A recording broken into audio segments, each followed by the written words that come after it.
الف اللہ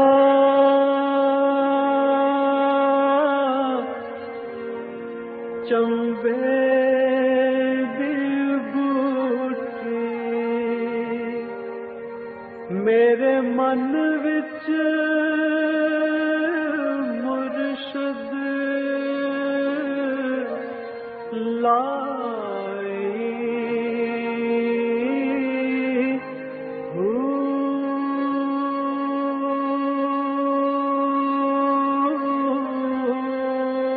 بسم اللہ الرحمن الرحیم۔ السلام علیکم۔ پروگرام المرشد کے ساتھ منور عتیق حاضر خدمت۔ ناظرین محترم، المرشد پروگرام کے اندر ہمارے ساتھ موجود ہوتے ہیں ہمارے بہت ہی محترم حضرت امیر محمد اکرم اوان صاحب۔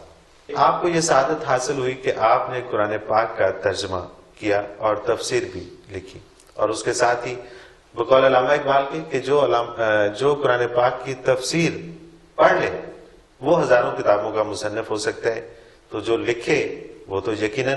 اور اسی طرح سے حضرت امیر محمد اکرم اوان صاحب کی 20 سے زیادہ تصانیف ہیں جو مختلف موضوعات کے اوپر ہیں۔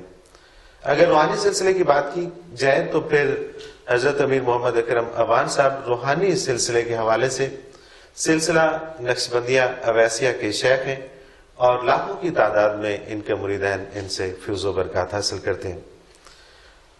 ناظرین، آج کا ہمارا جو موضوع ہے وہ چونکہ پچھلے پروگرام میں ہم نے بات کی تھی کہ علم کیا ہے اور علم کے ذرائع کیا ہیں، تو جو 3 ذرائع ہمیں پتہ چلے اس میں ایک ذریعہ جس کے اوپر ہم آج بات کریں گے وہ ہے تصوف، وہ ہے دل کی وہ گہرائی کہ جہاں علم سما سکتا ہے۔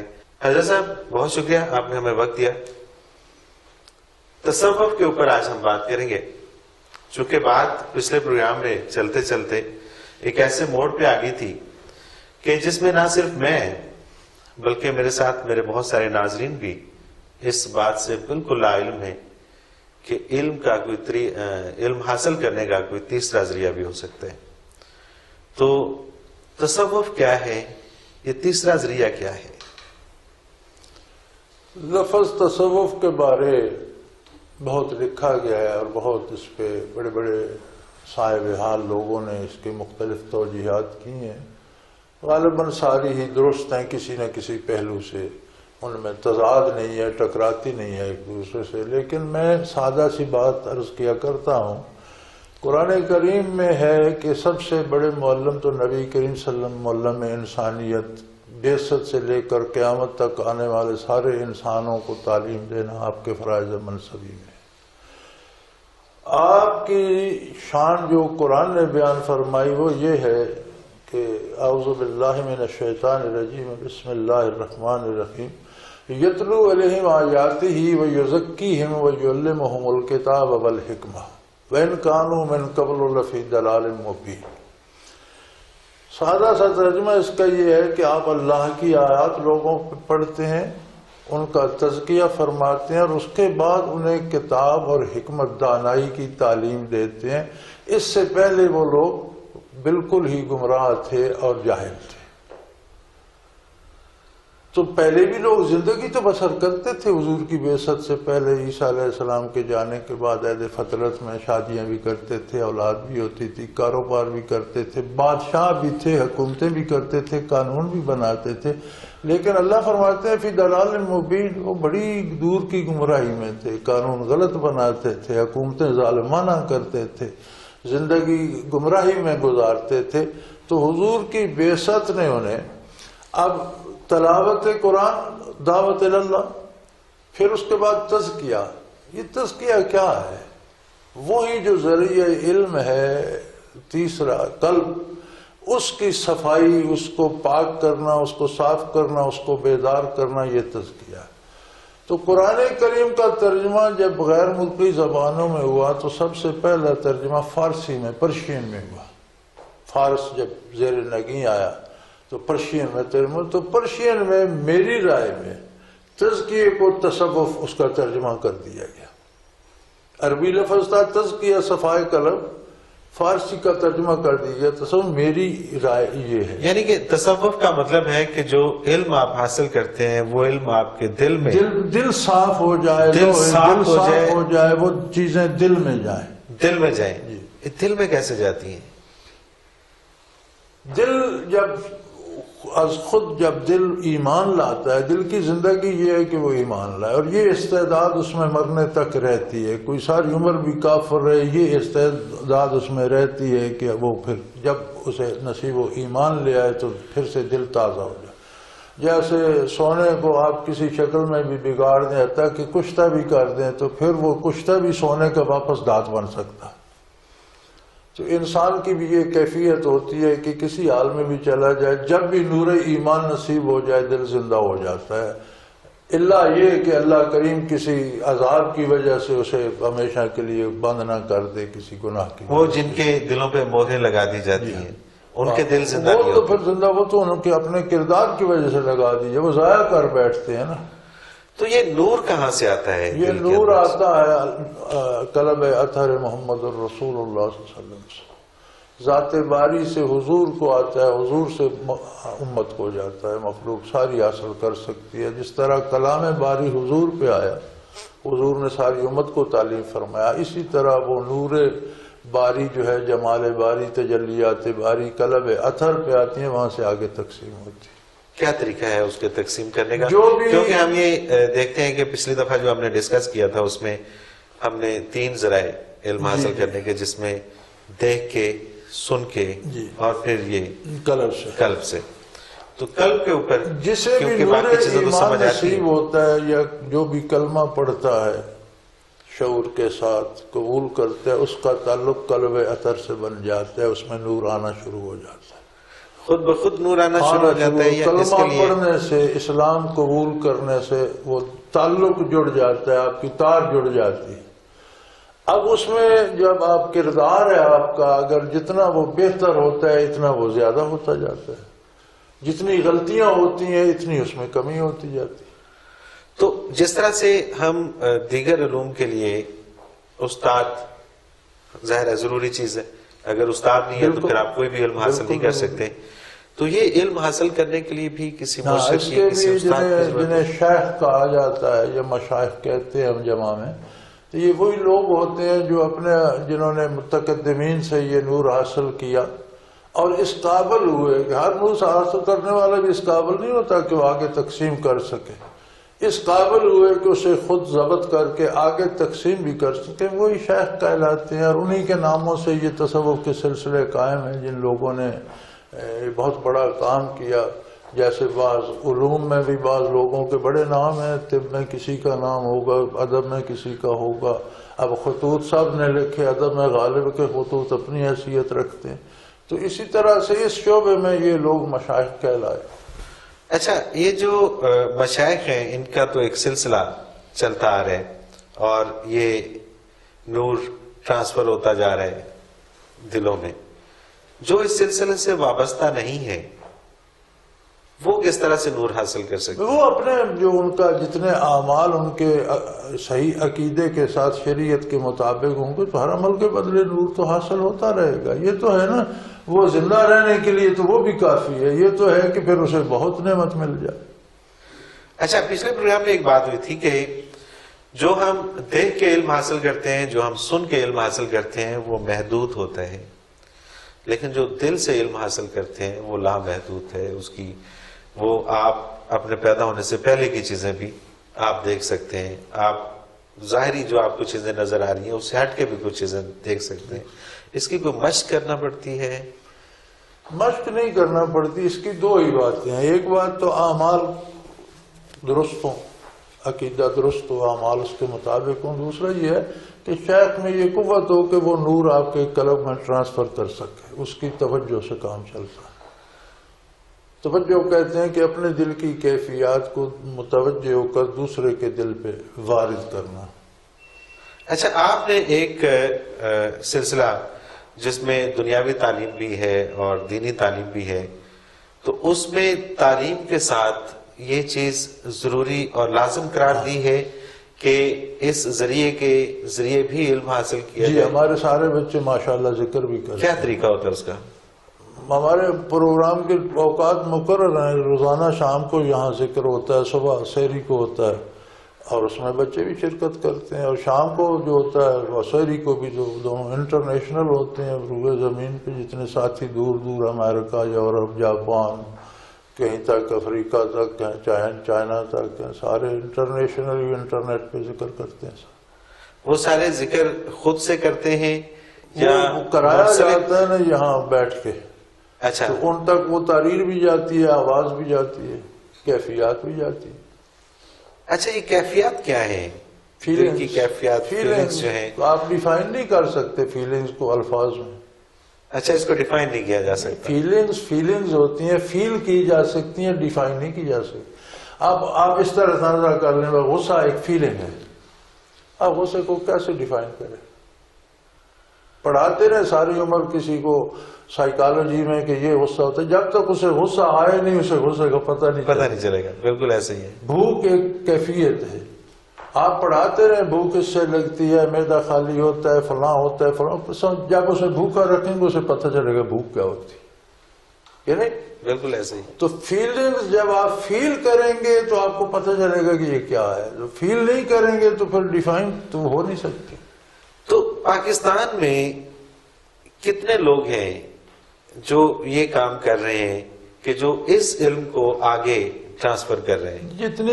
جتنا یہ خانقاہی نظام ہے, جتنا بھی پاکستان, ہندوستان, یہ دنیا بھر میں, اس کا بیسک کام تو یہی ہے کہ وہ اس نور کو عام کرے. اب وہ صحیح کر رہے ہیں یا نہیں کر رہے یہ تو اللہ ہی بہتر جانے. کتنے لوگ صحیح کر رہے ہیں, کتنے بار نہ, یہ سارا جتنا خانقاہی نظام ہے یہ ہے ہی اس قلب سے ریلیٹڈ, اور یہ اس کا مرشد کا مطلب ہی یہ ہے کہ وہ اپنا اس کا قلب اس نے روشن کیے اور دوسرے کا روشن کرتا ہو. اچھا یہ جو خانقاہی سلسلہ ہے اس میں کتنی قسم کے سلسلے ہیں؟ جس طرح سے نقش بندیہ ہے, اویسیہ ہے, سور بندیہ دیکھیں ہے. نا, قرآن کریم نے مطلق ذکر کا حکم دیا ہے اور دل کو روشن کرنے, دل سے ذکر کرو, اس کا حکم دیا ہے. اب جس طرح نماز کے طریقے مقرر ہیں کہ یوں نیت ہوگی, یوں قیام ہوگا, یوں رکوع, یہ پابندی ذکر پہ نہیں ہے. ذکر پہ صرف یہ ہے کہ دوسرے کو ڈسٹرب نہ کرو, شور نہ کرو, اپنے دل میں ذکر کرو.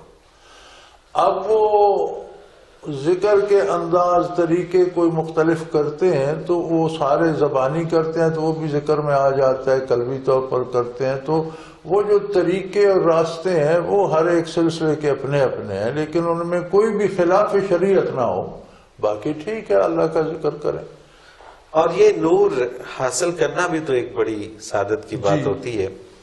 وہ شخص کہ جو صرف کلمہ پڑھ کے مسلمان ہوئے ہیں اور ان کا کوئی کام ایسا نہیں ہے کہ جس کو آپ یہ کہہ سکیں کہ وہ اطاعت خداوندی کر رہے ہیں یا اطاعت رسول کر رہے ہیں, تو پھر ان تک بھی یہ منتقل ہو جاتا ہے. یہ بالکل منتقل ہوتا ہے اور پھر وہ اطاعت کرنے لگ جاتا ہے. یہ بڑی مزے کی بات ہے کہ دل میں جب نور آتا ہے تو اس کا ایفیکٹ اعضاء و جوارح سوچ تک پہ پڑتا ہے. آپ صحیح سوچنے لگ جاتے ہیں, کام صحیح کرنے لگ جاتے ہیں, برائیاں چھوٹنے لگ جاتی ہیں. اچھا تزکیہ نفس جو ہے اس کی اگر ہم اس دور کے حوالے سے دیکھتے ہیں تو کتنی ضرورت ہے؟ بہت زیادہ, سب سے زیادہ ضرورت اس دور کو اسی کی ہے. اس دور میں مادی علوم اپنے بہت کمال کو پہنچ چکے. اس دور میں جو خرابی ہے وہ یہی ہے کہ صرف مادی علوم ہے, یہ روحانیت ہے نہیں. اس لیے انسان درندے بن گئے اور مادی علوم کے بل پر دوسروں کے لیے تکلیفیں پیدا کرتے ہیں, دکھ پیدا کرتے ہیں.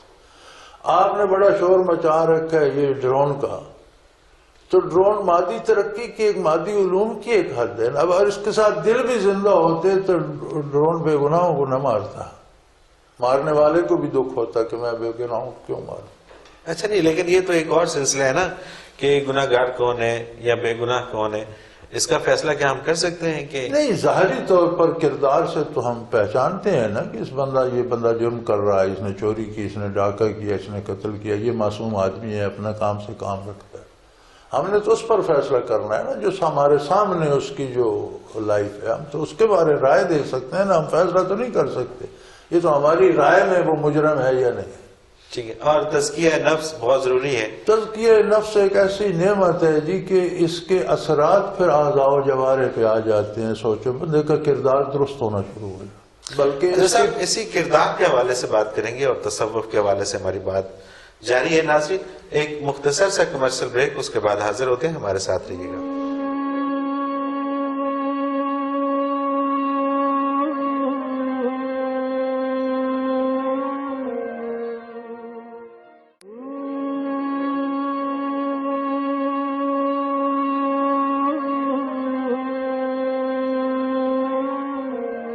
پروگرام میں ایک بار پھر خوش آمدید ناظرین. ہم بات کر رہے ہیں تصوف کے حوالے سے، دل کی کیفیات کے حوالے سے، اور ہمارے ساتھ موجود ہیں ہمارے بہت ہی محترم حضرت امیر محمد اکرم امان صاحب. حضرت صاحب، تزکیہ نفس، اس کے کوئی درجات بھی ہیں؟ ہاں جی، بہت درجات ہیں، اور اس کے درجات کبھی ختم نہیں ہوتے. کبھی ختم نہیں کبھی ہوتے؟ ختم نہیں ہوتے. تو اس کے کرنے کا کیا طریقہ ہے؟ اللہ کا ذکر، اللہ کی یاد. اب اس ذکر کے ہر سلسلے کے مختلف طریقے ہیں. آپ کسی صاحب سلسلہ سے سیکھیں گے تو اپنے انداز میں سکھائے گا، اور سارے درست ہیں. اچھا، وہ جو دوسرے سلسلے کے لوگ سکھاتے ہیں، وہاں پر بھی مشائخ ہوتے ہیں یا وہاں پر کوئی اور درجہ ہوتا ہے؟ ان کے بھی مشائخ ہوتے ہیں. وہ تو سلسلہ، وہ تو طریقہ ایک ہی ہے نا. سارے مطلب آپ دل کو صاف کرنے کے، وہ کہتے ہیں جی یہ تسبیح پڑھو، پھر اس کے بعد زبانی اللہ اللہ کرو، پھر اس کے بعد دل سے کرو. جاتے آخر سارے قلبی ذکر پر ہے. اب کسی کے پاس قوت ہے، وہ بیٹھ کے توجہ دیتا ہے، کہتے ہیں تم قلب پہ خیال کرو، تمہارا قلب روشن کر دیتا ہوں. تو یہ الگ بات ہے. مختلف طریقے ہیں، لیکن مقصد سب کا دل کو روشن کرنا ہے، دل میں فیلنگز اور احساسات پیدا کرنا ہے. اچھا، اس میں ایک اور چیز ہے حضرت صاحب کہ ہم یہ دیکھتے ہیں کہ کل تزکیہ نفس، اور اگر آپ کا دل صاف ہو گیا تو ظاہر ہے کہ یہ ایک عام آدمی بھی سمجھ سکتا ہے کہ ایک اتنی بڑی تبدیلی آئے گی جو ظاہر ہے کہ کسی انقلاب سے نہیں آ سکتی. کہ جب کرپشن ختم ہو جائے گی، جب آپ ایک دوسرے کے لیے ہمدردی اور جذبات آپ کے ایسے ہوں گے کہ آپ دوسرے کا خیال رکھیں گے یا کسی کا حق نہیں ماریں گے، تو آٹومیٹکلی ایک تبدیلی آئے گی. اس اتنی بڑی تبدیلی کے لیے، اب چھوٹی چھوٹی تبدیلیوں کے لیے تو بڑی بڑی پارٹیاں بن جاتی ہیں، لیکن اتنی بڑی تبدیلی کے لیے کیا کوئی منظم جماعت ہے؟ گزارش یہ ہے کہ اس شعبے میں ایک بہت حادثاتی عمل ہوا ہے، اور وہ یہ ہے کہ ایک بہت بڑا کوئی کامل شیخ تھا، ولی اللہ تھا. اس سے اب یہ آگے چلنا چاہیے کہ جس میں استعداد ہو، جس نے اس سے حاصل کیا ہو اور آگے تقسیم کر سکتا ہو. لیکن یہ شرط ہٹ گئی اور صرف ایک رہ گئی کہ اس کی اولاد کو اس کا وارث بنا دیا جائے. اگر اولاد بھی یہ سیکھ لے، اس فن میں ماہر ہو جائے، آگے پہنچا سکتے، پھر تو بہت اچھی بات ہے. لیکن بدقسمتی سے ہوا یہ کہ اولادوں نے، جنہوں نے یہ سیکھا نہیں، جو بزرگوں کو کہتے تھے کہ پاگل ہے، وقت ضائع کر رہے ہیں، دنیا کا کوئی کرنا چاہیے، جب وہ فوت ہوئے تو وہ ان کے جانشین بن گئے. جبہ کرتا پہن لیا اور حلیہ وہ بنا لیا، باطن وہ تھا نہیں. تو انہوں نے لوگوں کو کھیل تماشے میں لگا دیا. وہ پیر خانوں کا مقصد ہی بدل گیا. جی کوئی تکلیف آئی ہے تو وہاں سے دعا کرا لو، وہاں سے تویز لے لو، یہ ہو جائے گا، وہ ہو جائے گا. کسی نے تمہارے ساتھ زیادتی کی ہے تو اس کا بیٹا مر جائے گا، وہاں سے دعا کرا لو. یعنی عجیب سا ایک تماشا بن گیا. حالانکہ یہ سارے مرشد خانے محض دل روشن کرنے کے وہ مرکز تھے. مطلب یہ نیکی کی طرف راغب کرنے اور راہ راست پہ چلانے کے لیے مرشد کا اصل جو مقصد تھا وہ یہی تھا کہ وہ اس کو ایک سیدھا راستہ واصل باللہ کرے، اللہ کی اطاعت پہ لائے اور نبی کریم صلی اللہ علیہ وسلم کے ساتھ آپ کا تعلق جوڑے، آپ کا دل روشن کرے. اور ایک حضور نے دعا کی تھی کہ اللہ ربنا ارنا حقیقت الاشیاء او کما قال رسول اللہ صلی اللہ علیہ وسلم، کہ اللہ ہمیں چیزوں کے حقائق سے آگاہ فرما. یعنی جو ہم عمل کرتے ہیں یہ بھی ایک چیز ہے نا، اس کا نتیجہ یہاں کیا ہوگا اور یہاں سے بعد آخرت میں کیا ہوگا، اللہ ہمیں وہ علم دے. تو یہ علم ہے کہ ہاں یہ جو قلب روشن ہوتا ہے تو یہ دائر ہوتا ہے، تو پھر یہ چیزیں اخذ کرتا ہے کہ اب اس کا دنیاوی ایفیکٹ کیا ہے، اخروی کیا ہے، آخرت میں کیا ہو۔ اب یہ لوگ تو پھر یہاں تک چلے جاتے ہیں نا، البریز ایک مشہور کتاب ہے تصوف کی، تو وہ خود پڑھے لکھے نہیں تھے، ان کے ایک مرید تھے، وہ لکھتے تھے جو ارشاد فرماتے، حضرت علی الدباغ اپنے وقت کے صاحب عہدہ ہوئے ہیں، روس ہوئے ہیں، بہت بڑے ولی اللہ ہوئے ہیں، تو ان کو آخری واقعہ، اس میں اتنی بڑی کتاب ہے، اب اردو میں بھی ترجمہ ہو چکی ہے، تو آخری واقعہ انہوں نے یہ لکھا ہے کہ میں نے شیخ سے کہا کہ ہمارا گورنر بڑا ظالم تھا لیکن بادشاہ نے اسے معزول کر دیا، اللہ کا شکر ہے۔ تو انہوں نے میری طرف دیکھ کر فرمایا یار اس کے لیے دوزخ میں جو عذاب بن رہے تھے وہ تو اسی طرح بن رہے ہیں، تم کہتے ہو معزول ہوتا تو وہ رک جاتے۔ تو آگے وہ لکھتے ہیں کہ افسوس کہ بادشاہ نے اسی روز اس کو پھر بحال بھی کر دیا۔ اب اس شیخ نے آخرت کو دیکھ کر بتایا کہ آخرت میں اس کی جو سزائیں بن رہی تھی وہ تو ویسے بن رہی ہیں، تم کہتے ہو معزول ہو گئے۔ تو انہوں نے کہا جب میں باہر گیا تو پتہ چلا کہ بادشاہ نے اسے بحال کر دیا، وہ ظلم کرتا تھا، اس کے لیے آخرت میں کیا تعمیر۔ اب اس شیخ نے اس حوالے سے بات کی کہ یار تم کہتے ہو معزول ہو گئے تو اس کے عذاب تو ویسے ہی بن رہے ہیں، یعنی کہ ان کی وہ نظر تھی کہ انہوں نے، تو اس کے لیے یہ جو عمل ہوتا ہے دل روشن کرنے کا یا دل کے اندر ذکر الہی کرنے کا، اس کے ساتھ ایک مراقبہ ہوتا ہے جی اس کا حصہ ہے۔ مراقبہ یہی ہوتا ہے کہ میں نے جتنی دیر محنت کی ہے اس سے جو کچھ وصول ہو رہا ہے اب اسے دل میں جذب کروں۔ لیکن ہمارے عقیدہ بھی ہے، ہم مانتے بھی ہیں، آخرت کو بھی مانتے ہیں، لیکن ایمان سے کہیے کیا ہم احتراماً ہی مانتے ہیں نا، ہمیں یہ یقین تو نہیں ہے کہ ایسا ہوگا۔ بات تو ساری یہی ہے کہ اگر یقین ہو جائے تو پھر تو بات ختم ہو جائے گی۔ صدر جائے، یعنی ہمیں یہ بھی اللہ کا شکر کہ ہم مانتے تو ہیں لیکن جو ماننے کا حق ہے نا کہ جو مانا ہے اس پر عمل بھی ہو، وہ نصیب نہیں ہوتا سوائے اس ذکر قلبی کے۔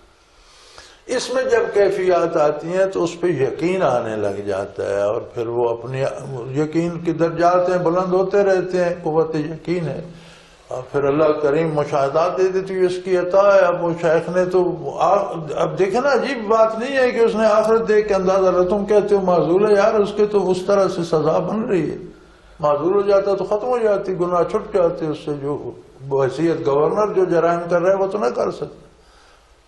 اچھا اس میں یہ بھی ہے کہ شیخ جو ہوتا ہے وہ یہاں پہ بیٹھ کے وہ دیکھ سکتا ہے کہ قبر کے اندر، کس قبر کے اندر کیا گزر رہی ہے، کیا یہ حقیقت ہے؟ یہ ضروری نہیں ہے، اسے کہتے ہیں مکاشفات و مشاہدات، اور یہ ضروری نہیں ہے۔ اللہ جسے چاہے عطا کر دیتا ہے اور وہ اس کے لیے اور رہنمائی کا سبب بن جاتے ہیں اور استقامت کا سبب بن جاتے ہیں۔ یہ ضروری نہیں ہے لیکن یہ ہوتا ہے، ہوتا ہے، قبر کا حال پتہ چل جاتا ہے۔ قبر والے سے بات ہو سکتی ہے، قبر کا حال نظر آ سکتا ہے، پوچھا جا سکتا ہے، بتایا جاتا ہے۔ اچھا اس میں مستقبل بھی نظر آ جاتا ہے کہ آنے والا کل کیسا ہوگا؟ مستقبل کا بھی اندازہ ہو جاتا ہے لیکن قطعی نہیں، قطعی نہیں۔ قطعی نہیں۔ اکثر چیزیں ویسی ہی ہوتی ہیں جیسے وہ فرما دیتے ہیں لوگ۔ اچھا سوال ایک اور ہے یہاں پر کہ یہ جتنے بھی ہمارے حکمران ہیں، جتنا بھی اس وقت مسلط طبقہ ہے ہمارے اوپر، اور عوام جس طرح سے پھنس رہی ہے، آپ کو لگتا ہے کہ کبھی ان حکمرانوں میں سے کسی نے یہ سوچا ہو کہ تزکیہ قلب بھی کوئی چیز ہے؟ ہمارے مسلمان حکمران جو ماضی میں تھے ان میں اکثر ایسے تھے جن کا تذکیہ، جو باقاعدہ ذاکر تھے، شمس الدین التتمش، اورنگزیب عالمگیر جیسے عظیم انسان، یہ وہ لوگ تھے جو خود ذکر کرتے تھے، اللہ اللہ کرتے تھے اور صاحب حال تھے۔ اب آپ دیکھیں شمس الدین التتمش کے خواجہ بختیار الدین کاکی رحمۃ اللہ علیہ شیخ تھے، وہ جب فوت ہوئے تو انہوں نے وصیت کی کہ میرا جنازہ وہ بندہ پڑھائے جس نے کبھی عصر کی سنتیں بھی نہ چھوڑی ہوں اور کبھی بغیر وضو کے آسمان نہ دیکھا ہو اور کبھی کوئی نماز قضا نہ کی ہو۔ تو بے شمار مشائخ بھی تھے، نیک لوگ بھی، علماء بھی تھے، اب وہ تو پورے برے صغیر کے شیخ تھے، تو بے پناہ بڑا جلسہ تھا، پھر بادشاہ کے بھی وہ شیخ تھے، تو پورے مجمع سے کوئی بندہ نہیں نکلا۔ آخر شمس الدین التمش نے کہا کہ حضرت جاتے جاتے آپ مجھے آشکارا کر گئے، اس نے جنازہ پڑھا۔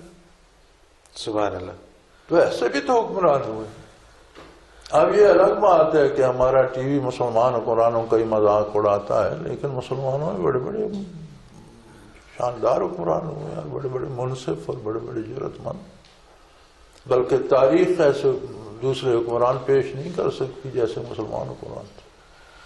مطلب جن کی پیروی ہم کر رہے ہیں جی بیسیکلی وہ کبھی پستی میں تھے، جی اور جن کا ہم مذاق اڑاتے ہیں وہ ہمارے لیے مثال ہونے چاہیے، اور ہمیں ان کے اس اب پیروی دیکھیں کرتے نا، ہوئے۔ اورنگزیب عالمگیر کا جو ملکی قانون تھا وہ آج بھی اس پہ لوگ فتوے دیتے ہیں، فتاوی عالمگیری۔ یہ لا تھا بر صغیر کا، وہ ایک کتاب بن گئی فتاوی عالمگیری، عالمگیر کے نام سے، کہ کس کام کا کیا فیصلہ کیا جائے۔ تو آج بھی علماء اس پہ فتوے دیتے ہیں، حکمران کیوں نہیں اپناتے اس کو؟ یہ تو بنگالہ سے لے کر کابل تک اور دکن سے ہمالیہ تک قانون نافذ تھا، اس کی کتاب ہے۔ اچھا جیسا داتا علی اجویری رحمۃ اللہ علیہ اپنی کتاب کشف المجوب میں لکھتے ہیں کہ انسان جتنی مرضی نیکیاں کر لے، جتنی مرضی عبادت کر لے، جب یہ گناہ اسے اپنی طرف کھینچتا ہے، وہ اس کی طرف کھینچا جاتا ہے، صرف ایک چیز ہے جو اسے گناہ سے بچا سکتی ہے، اور وہ ہے عشق۔ تو یہ تصوف عشق کے قریب ہے؟ اصل عشق ہے ہی تصوف، باقی اللہ کی ذات ہے۔ اور جب آپ تصوف ہے کہ معرفت الہی، اللہ کی پہچان حاصل ہو، تو جب آپ اللہ کو اس حد تک پہچان لیں کہ آپ اس کے عشق میں کھو جائیں، تو تصوف تو یہی ہے۔ اب جس چیز کو آپ دیکھتے نہیں، جانتے نہیں، اس پر آپ عاشق کیسے ہوں گے؟ اس کے لیے ضروری ہے کہ محبوب کی حیثیت کا ادراک ہو۔ آپ اس کے حسن پہ عاشق ہوتے ہیں تو حسن دیکھ کر ہوتے ہیں، آپ اس کے ادب پہ یا علم پہ عاشق ہوتے ہیں تو دیکھ کر ہوتے ہیں۔ جس چیز کو جو آپ کے نالج میں آئے اس پہ آپ عاشق ہوں گے۔ اور تصوف جو ہے وہ معرفت الہی، اللہ کی پہچان دیتا ہے، اس کی شان، اس کی عظمت کی معرفت اور پہچان دیتا ہے۔ تو جب اس کی ادراک ہوتا ہے تو بندہ وارفتہ وار اس پہ فدا ہو جاتا ہے کہ مجھے اسی کے ساتھ رہنا ہے۔ تو یہی عشق کی تصوف ہی اصل عشق تو ہے۔ اچھا جیسا اس میں ایک اور مجھے بات یاد آ گئی، ممتاز مفتی نے ایک ناول لکھا تھا لبیک کے نام سے، اور اس میں انہوں نے ایک بڑی خوبصورت بات کہی۔ انہوں نے کہا کہ جب میں مکہ مکرمہ گیا اور خانہ کعبہ جب میری حاضری ہوئی تو بہت سارے لوگوں نے مجھے کہا تھا کہ وہاں جا کے میرے لیے دعائیں کرنا، اور میں بھی بہت کچھ سوچ کے گیا تھا کہ وہاں جا کے میں یہ دعا کروں گا، یہ دعا کروں گا، یہ دعا کروں گا۔ تو جب میں وہاں پہنچا تو مجھے وہ کالی کوٹھڑی والا سامنے نظر آیا، تو میں نے کہا کہ جب یہ میرا ہے تو پھر مجھے کچھ اور مانگنے کی ضرورت نہیں ہے۔ تو جب انسان اس حد تک جڑ جاتا ہے اللہ تعالیٰ کے ساتھ تو پھر دنیا کہاں جاتی ہے؟ دنیا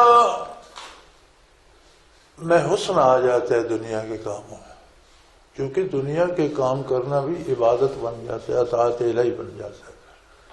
قدرت اللہ شاہ خود صوفی تھے، مفتی صاحب ان کے ساتھ رہے اور وہ پرتو ان میں بھی آ گیا۔